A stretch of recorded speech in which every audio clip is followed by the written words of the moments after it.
महाभारत का कारण क्यों बनी द्रौपदी? महाभारत ऐसा महाकाव्य है जिसमें कई छोटी बड़ी शिक्षाप्रद घटनाओं का जिक्र है। द्रौपदी चीरहरण भी महाभारत की ऐसी ही घटना है। द्रौपदी पांचाल देश की राजकुमारी थी और उनका विवाह अर्जुन से हुआ था। अर्जुन ने द्रौपदी के स्वयंवर में मछली की आंख में निशाना साधकर उससे विवाह किया था, लेकिन माता कुंती के अनजाने में दिए गए एक आदेश से द्रौपदी पांडवों यानी पांचों भाइयों की पत्नी बन गई। एक बार की बात है जब पांचों भाइयों में सबसे बड़े युधिष्ठिर इंद्रप्रस्थ नगर पर राज कर रहे थे।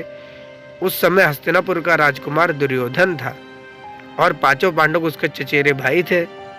दुर्योधन कौरवों में से सबसे बड़ा था और अपने चचेरे भाइयों यानी पांडवों से जलता था। दुर्योधन सबसे ज्यादा अपने चालाक मामा शकुनी को मानता था। शकुनी ने दुर्योधन को सलाह दी कि वो पांडवों को जुआ खेलने के लिए आमंत्रित करे। पांडवों ने अपने भाई दुर्योधन का निमंत्रण स्वीकार कर लिया। उस सभा में भारतवर्ष के शासक धृतराष्ट्र, भीम पितामह, द्रोणाचार्य और महात्मा विदुर जैसे महान लोग भी उपस्थित थे। शकुनी मामा ने छल कपट से पांडवों को हराना शुरू किया। इस खेल में पांडव अपना राज्य हार गए। धर्मराज युधिष्ठिर ने स्वयं और अपने चारों भाइयों को भी दांव पर लगाया और हार गए।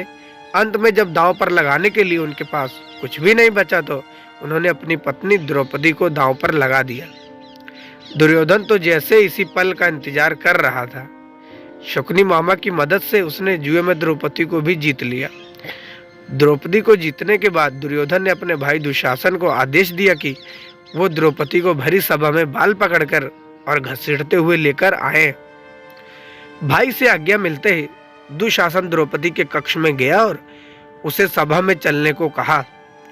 रानी द्रौपदी बहुत ही स्वाभिमानी और पतिव्रता स्त्री थी, इसलिए उन्होंने दुशासन के साथ चलने से मना कर दिया।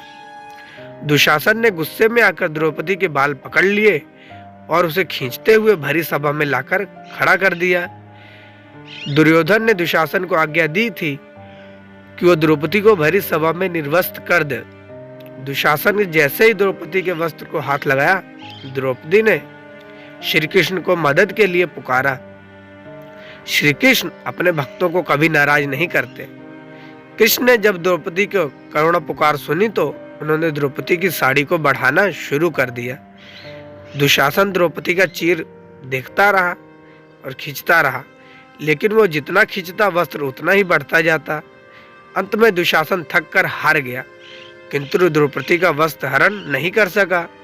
ऐसा कहा जाता है महाभारत युद्ध के पीछे सबसे बड़ा कारण द्रौपदी चीरहरण ही था।